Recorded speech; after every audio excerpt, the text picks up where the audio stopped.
Semangat pagi adik-adik belajar, bertemu kembali di John Freddy Tondang Channel. Baik, kali ini kita akan membahas hukum kekekalan energi mekanik.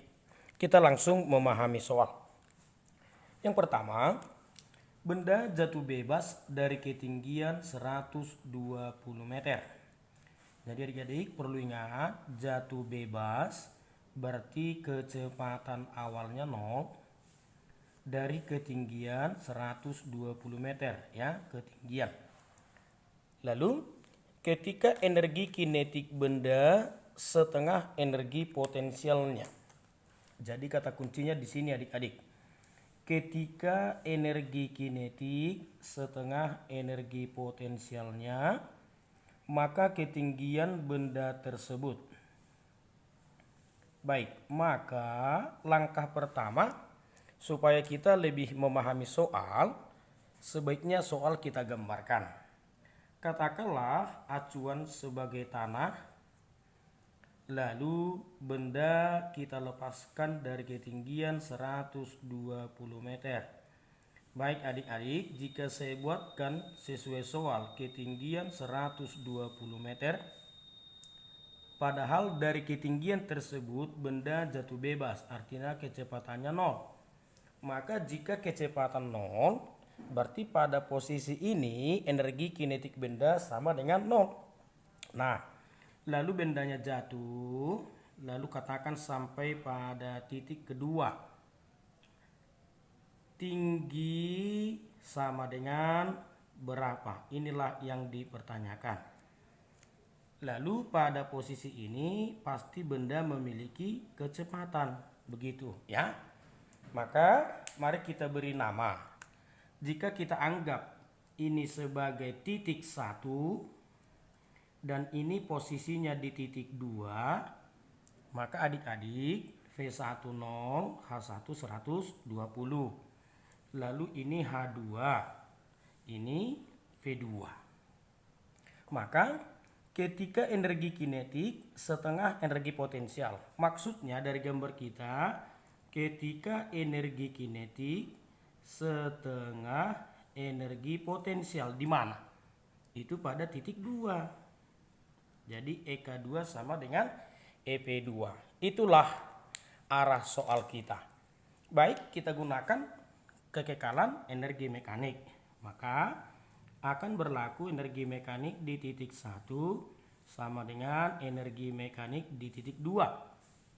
Energi mekanik di titik 1, energi kinetik 1 tambah energi potensial 1 akan sama dengan energi kinetik 2 tambah energi potensial 2. Kinetik 1 setengah mv1 kuadrat tambah potensial 1 mgh1.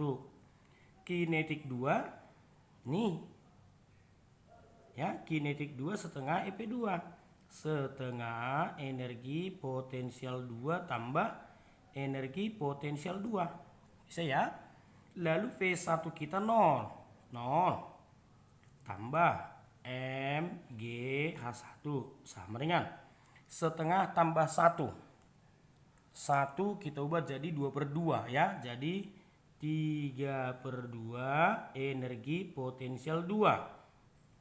mgh1 3/2 energi potensial mgh2. Bisa ya? Energi potensial di titik 2 berarti mgh2. Lihat adik-adik, ini bisa kita coret. mg, masukkan tinggi h1 menurut soal 120 sama dengan 3/2 h2. Kali silang 2 kali 120 240 sama dengan 3H2. Lalu H2 240 dibagi 3, kita peroleh H2 80 meter. Maka opsi kita bagian B. Adik-adik, nah jadi dari soal tersebut konsep yang harus kita pahami bagaimana memindahkan soal ke gambar.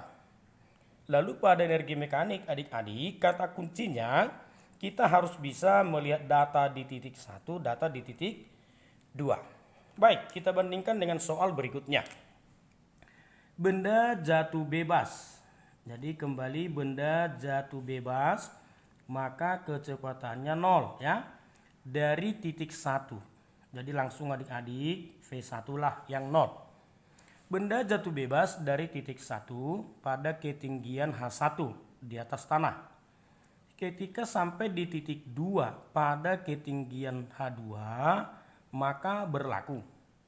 Baik, jika kita gambarkan di titik 1, V1 kita 0, dari acuan tanah tingginya H1. Lalu ketika sampai di titik 2, kita tidak tahu di mana, misalkan ini titik 2. Dia sudah mencapai ketinggian H2, tentunya kecepatan V2. Apa yang berlaku? Langsung saja adik-adik, energi mekanik di titik 1 sama dengan energi mekanik di titik 2. Energi kinetik 1 tambah energi potensial 1, energi kinetik 2 tambah energi potensial 2. Energi kinetik 1 setengah M V1 kuadrat. Energi potensial 1, energi kinetik 2 tambah energi potensial 2. Kenapa tidak kita pecah? Karena coba adik perhatikan pilihan.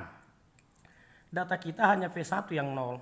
0 sama dengan 0 tambah energi potensial 1 sama dengan energi kinetik 2 tambah energi potensial 2. Maka arah kita yang bisa adalah energi potensial 1 pindah kurang energi potensial 2 sama dengan EK2, atau saling pindah adik-adik, EK2 sama dengan EP1 kurang EP2.